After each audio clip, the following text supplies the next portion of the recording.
Hello and welcome once again to Bible Class Topics. Today we continue our study of the Gospel according to Matthew. This will be part 1 of 3, chapter 26.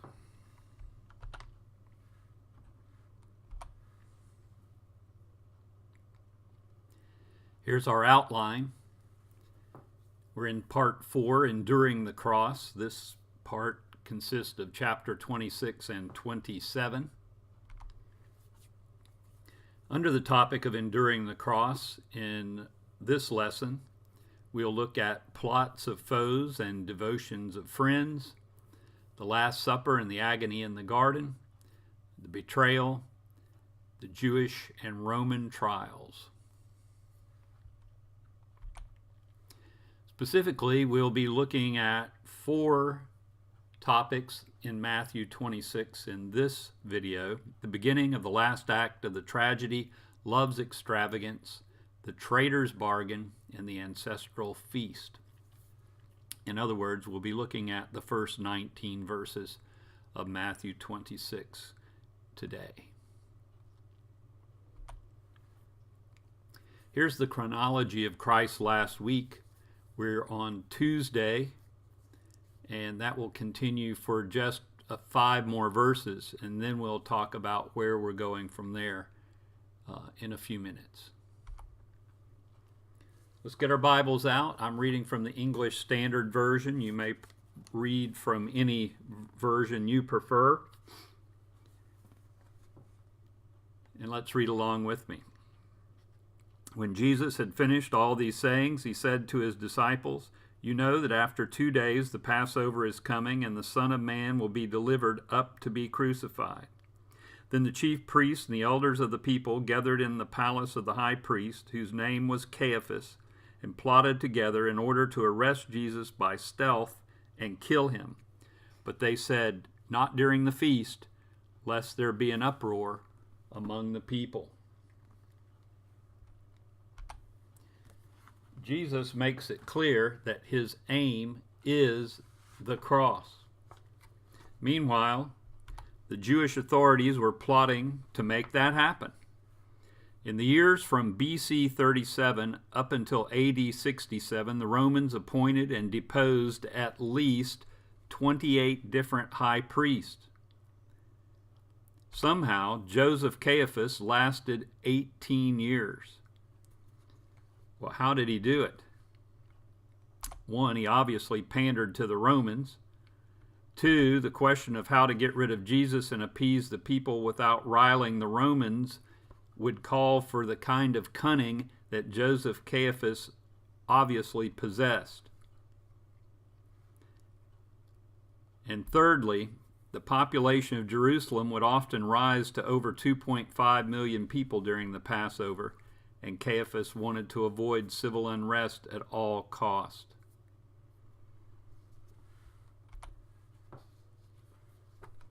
Now Matthew takes a break from telling us about what was happening on Tuesday of Christ's last week, and he goes back to the previous Saturday to relate a story to us.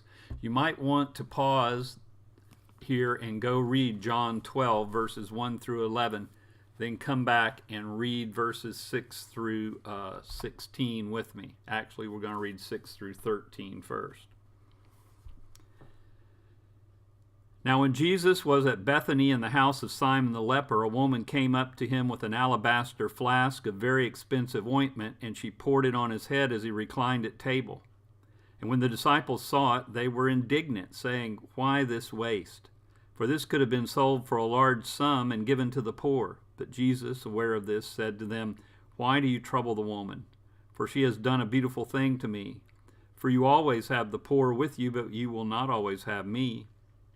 In pouring this ointment on my body, she has done it to prepare me for my burial. Truly I say to you, wherever this gospel is proclaimed in the whole world, what she has done will also be told in memory of her." We're calling this love's extravagance, these verses, and it provides us with a missing link in the chain of events. To explain how God providentially implemented his timetable, Matthew has backtracked from 2 days before the Passover to the previous Saturday to give us this missing link. From Mark and John's accounts, we learn this woman was none other than Mary, the sister of Martha and Lazarus. Note the disciples' attitude here. They humiliate Mary over this incident. Jesus, meanwhile, marks Mary's gift as a memorial. Her memorial would be the retelling of her beautiful and perceptive service. We're making that prophecy come true today in this video as we're spending time talking about the kind of love that Mary had for Jesus. Jesus calls this anointing a lovely thing. This story contains certain very precious truths that I would like to share with you at this time. First of all, it shows us love's extravagance. Mary took the most precious thing she possessed and poured it out on Jesus. You might want to look at Mark 14, verse 5 and John 12, verse 5.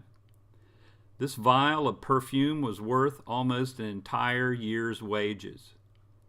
It was worth the same amount as Philip had said it would take to feed the 5,000. Love never calculates or thinks how little it can decently give. Even when it has given its limit, love believes that it has given too little. What kind of Christian are we if we think of giving Christ as little as we respectably can? Secondly, this story tells us or shows us that there are times when the common sense view could fail. Common sense overall should reign in our lives, but there are instances where love's demand can only be met by love's extravagance. A true gift is one that has sacrifice behind it, and we give far more than we can actually afford. Thirdly, this story shows us there are certain things that must be done when the opportunity arises, or they will never be done at all. The disciples were genuinely interested in helping the poor, except Judas, who we know was stealing from their money box.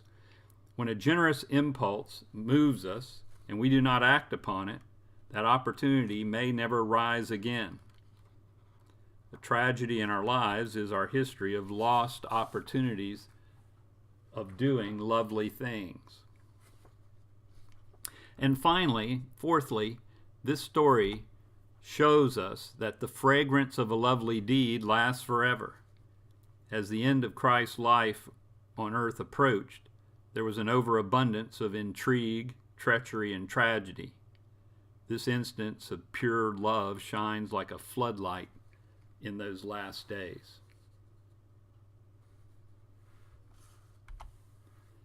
Now back to our Bibles. Let's read 14, 15, and 16. Judas to betray Jesus. Then one of the 12, whose name was Judas Iscariot, went to the chief priest and said, "What will you give me if I deliver him over to you?" And they paid him 30 pieces of silver. And from that moment, Judas sought an opportunity to betray Jesus. Well, why would Judas betray Jesus? I'm going to run a few ideas up the flagpole, and you can shoot them down if you wish. Let's see what I've got here. He might have betrayed Jesus because of pure materialism. You might see John 12 and 6.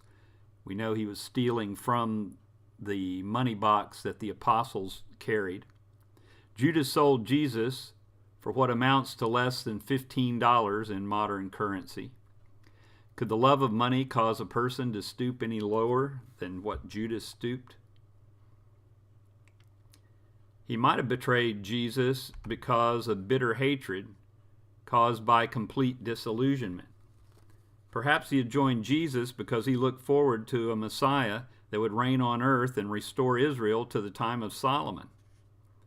Judas may have hated Jesus because he was not the Christ that Judas wanted him to be. It may be that Judas never intended Jesus to die. Perhaps he wanted to force Jesus' hand, to cause Jesus to pick up the pace, to give Jesus a venue for showing even greater powers than he ever exhibited before. This is the best explanation of why Judas committed suicide when everything went sideways. Well, everything went sideways, at least to his mind. We do know that Judas came to realize that he had sinned. We'll see that in chapter 27, verse 4.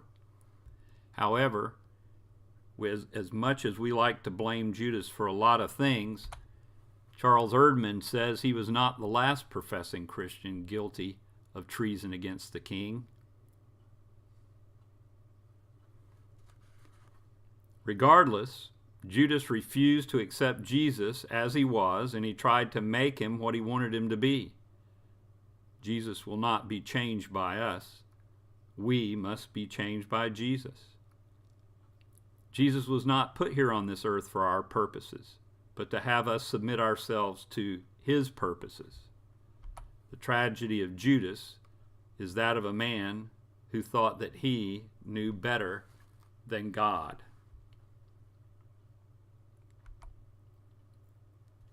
Now we move ahead into Thursday of Christ's last week. This will finish up the chapter, and you notice by now this is a very long chapter, and this will carry over past midnight into Friday, where we'll pick back up in chapter 27.